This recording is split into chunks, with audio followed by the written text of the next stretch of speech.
Hello everyone and welcome to a new video on my channel. I hope that you are doing great and also enjoying the content that I post here and you are getting a lot of knowledge from my videos here. So do not forget to subscribe to my channel. In this video, I'm going to discuss another famous interview question, that is what is an inode in Linux?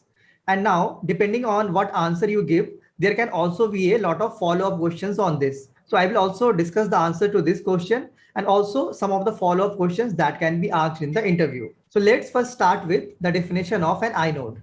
So an inode is a data structure which stores metadata about a file in Linux. So Linux kernel consists of a lot of data structures. So inode is one of them.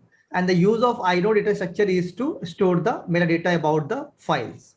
Now do remember that in Linux, everything is file. Even the directory is considered as a file in Linux. That's why I have not mentioned files and directories separately here.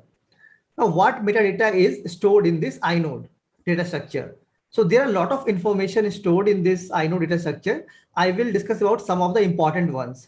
Like first one is device where the inode resides. So inode is a data structure, so it will occupy some space. So on which device the inode is stored. So that is also stored in the inode. Now, what is the inode number? Each inode has a unique identification number, that is inode number. Then what is the type of file? So inode is used to store metadata about a file. So it also stores what is the type of file, whether it is regular file, whether it is a socket file, whether it is a device file, whether it is a hard link or soft link. So all of this information is also stored. Now, what are the permissions on the file? So what is the permission for the owner of the file? What are the permissions for group owner of the file? What is the permissions for other users of the file? So that is also stored. Then what is the file size? What is the size of the file? Then UID is stored. UID stands for ID of the owner of the file. Then you have GID, that is ID of the group owner of the file. Then last access time, last modify time, last change time, all of these are also stored. We will later discuss about what this last access time, last modify time and last change time is. Then number of links are also stored, like how many references are pointing to this inode. So you have the concept of soft link and hard link, and using soft link and hard link, you can like multiple files can point to the same inode. Then you have number of blocks. So number of blocks is like how many blocks on the disk are allocated for this file. So for storing the data of this file, you need some space on the disk, and on disk, blocks are the basic data structure that are used for storing the data on the disk. So how many blocks this file is occupying on the disk.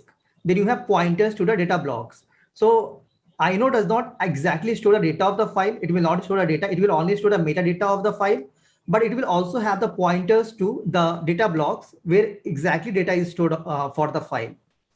Now, if you want to know more about an inode, you can refer to this manual page for inode. You will get a lot more information than what I have discussed here, and you will also understand each of this, like all this metadata that I have discussed in details there. The next question is like there can be a follow-up question on this. Is file name not stored in the inode? So if you see the metadata here, I have not discussed about file name being stored in the inode. The answer to this question is no, file name is not stored in the inode. The reason is that in Linux, multiple files and directories can have the same inode number. So if you store the like file name in a inode, then what will happen? Multiple files and directories cannot point to the same inode. And you will not then have the concepts of soft links and hard links. This is the reason exactly. Because of which the concept of soft links and hard links are made possible in Linux, because the inode does not store the file name. And you can also, if you want to understand more about what soft link and hard links are, I have pasted a link here, so you can go on this link and read about it. I will cover more about soft links and hard links in a separate video because it is a very big topic again. Now you will have a question that where exactly is the mapping of inode and file name stored? So it is stored in another data structure called Dentry. So Dentry is another data structure in the virtual file system in Linux, which helps in storing this mapping between file name and inode. And if you want to understand more on the Linux file system, I have already made a video on that. So you can watch that video. Then you will understand more about different Linux file systems, about Dentry, and how if file is actually opened and how actually it is read and written. So you will understand about all of those. So do watch this video the link that I pasted at the bottom here. Now, how do you obtain inode information in Linux? So you have some commands in Linux which you can use for seeing the inode information. Some of the commands are ls-i, then the file name. You can use stat and then the file name, or you can use df-i command to see like on each disk how many inodes are allocated, how many are free, for example. So let's now go to a Linux shell and try to run this command. So we will create a new file here and write hello to it. Okay, let's say the file is test.txt. Okay. Now let's see if you want to know what is the inode number associated with this file test.txt. Then one of the commands you can use is ls-i. So you have to use the I flag for inode and then the file name. Now you see, you can see the inode number associated with this file test.txt, that is 267739, and this is the inode number. Then there is another command that you can use for more information on the inode, that is stat command. Stat, then this file name. Like this is the one of the best commands to view all the information about a file.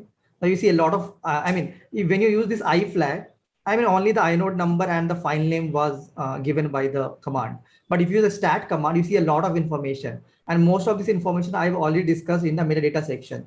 So of course here file name, what is the name of the file, but that is all stored in the inode. Of course stat gives you the file name also, but in inode actually this file name will not be stored.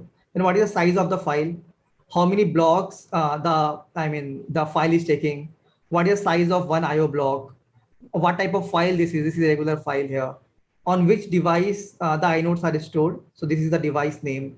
What is the inode number? This is inode number. Then you have links, like how many references to the inode are there. Currently there are only one link. Basically this file is linked to this inode. That's why you only have one link now.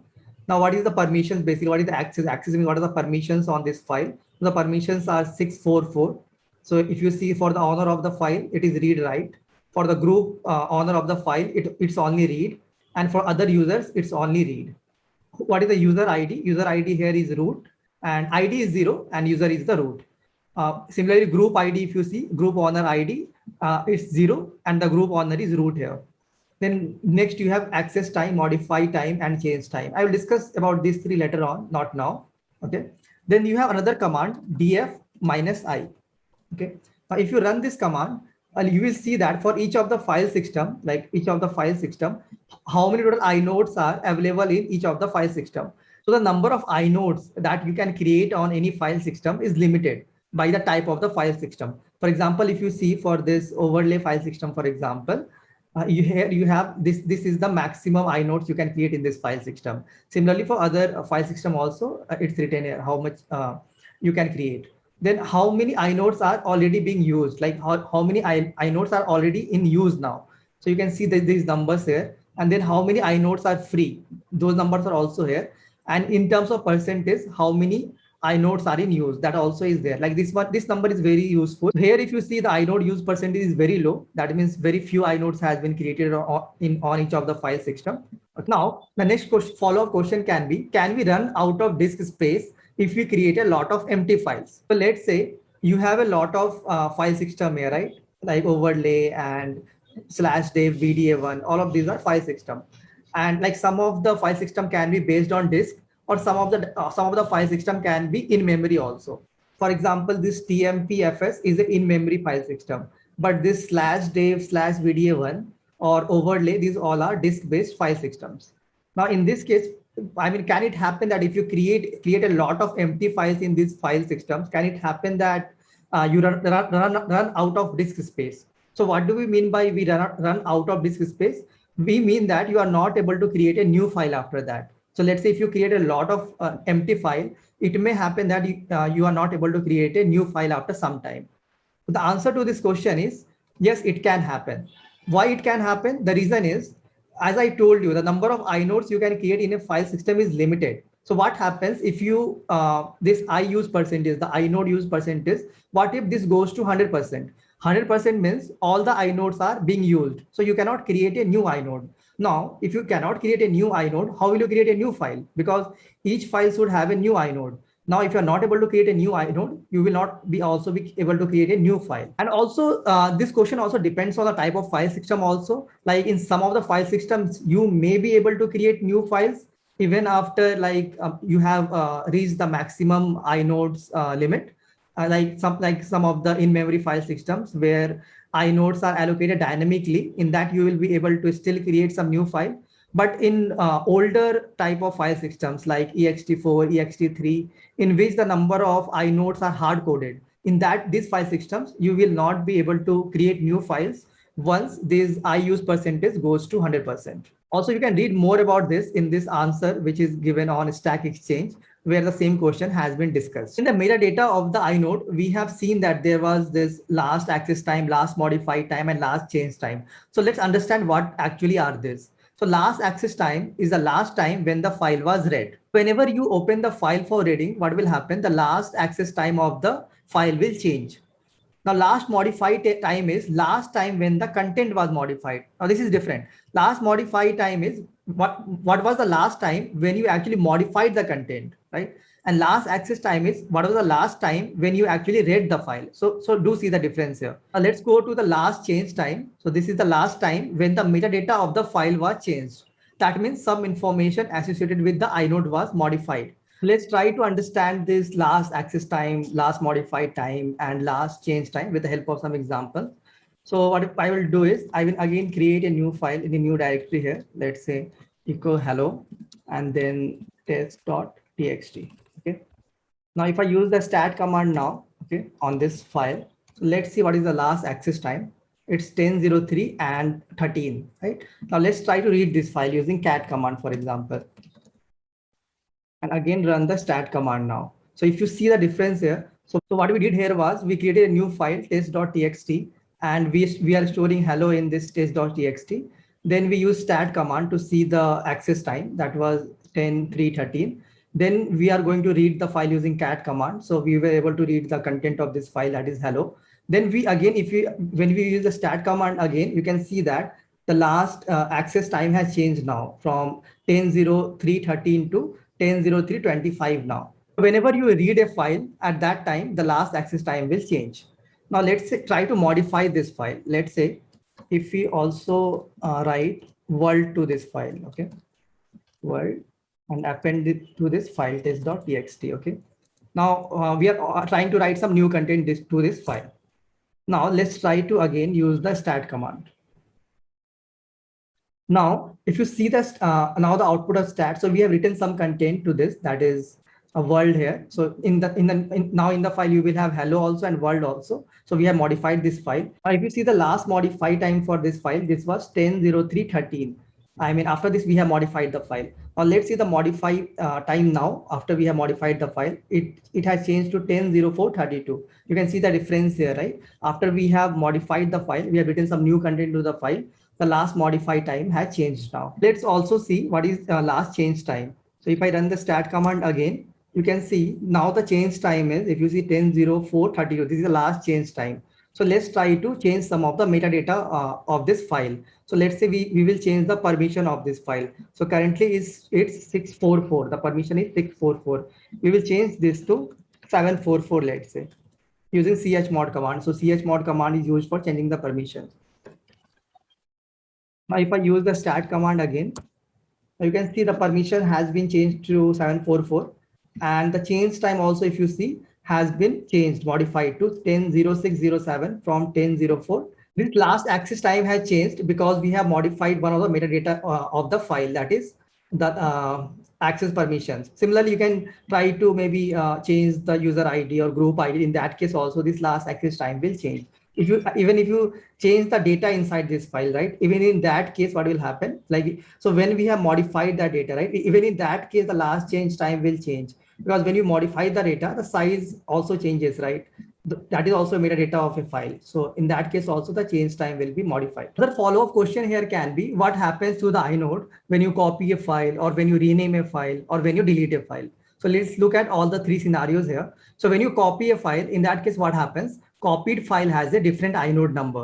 So when we are copying a file, in that a new copy of the file is created, and the new copy will have a different inode number associated with it. So we can also verify the same here. Let's use the cp command that is used for copying a file, and we will make a copy of test.txt to, let's say, test1.txt. Okay. Now, if you see the let's use ls, let's say -i on, let's say, test.txt, and then let's say test1.txt. So you can see, right, both the files has different inode number associated with it. And that's what happens when you copy a file. Now, let's take the second case. What happens when you are renaming a file? So new file has the same inode number if the file system remains same. So if you are, let's say, we are trying to rename this file. Let's say we will use the mv command to rename the file. And we are trying to rename in the same file system. We will rename test1.txt to, let's say, test2.txt. Okay. Now, of course, after renaming, what will happen? This test1.txt will not exist. You will only have test2.txt now. Let's try to see the inode number for this. ls-i test2.txt. Now, if you see the inode number remains same, right? I mean, before the file name was test1.txt, the inode number was 267734. Now we have renamed this file to test2.txt and the inode number has not changed. So there is one more case here. What if we try to move this file to a different file system itself? So using df-i, you can see all the file systems. So currently, if you see, we are on this overlay file system, which is mounted on root. Let's say if I copy this file to /dev, for example, let's say, okay, I will use, so I will move the, not copy, move the file. I'll use the mv command and then test2.txt. I will move it to /dev, let's say, okay. Now, if I use ls-i on this file, /dev test.txt. Now, if you see the inode number now, it has changed to 19. If you see here, when I have used move command, mv command, basically, to move this file to a different file system, in that case, if you see the inode number has changed. So initially, if you see the inode number in the overlay file system for this was 267734. So when I moved this to another file system, tmpfs file system here, which is mounted on /dev, then the inode number got changed to 19. So do remember all of this. So this is all about inode and what follow-up questions can be asked based on inode. And I will also recommend you to go through all the links I have pasted here. And I will try to cover hard links and soft links in another video, because that is also a very important interview question, like what is the difference between hard links and soft links, and how is inode associated with hard links and soft links, for example. So that is also a very, very famous interview question. So I will discuss that in a separate video. Thank you.